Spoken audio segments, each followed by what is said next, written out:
أجرى الرئيس التركي رجب طيب أردوغان زيارة إلى مهرجان تكنوفست البحر الأسود لتكنولوجيا 2022 للطيران والفضاء المقام بولاية سامسون شمالي البلاد.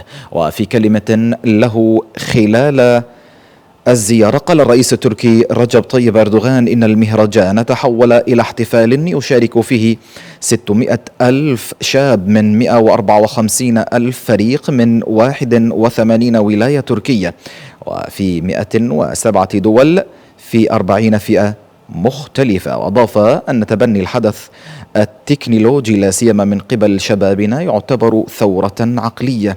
وعرب أردوغان عن امتنانه للمشاركين والزوار في مهرجان تكنوفست الذي أصبح نجما ساطعا في عالم التكنولوجيا الوطنية، وهنأ المؤسسات المنظمة للحدث وعلى رأسها فريق التكنولوجيا التركي وقف تي 3 التي أكسبت هذه الماركة الفخرة لبلاده.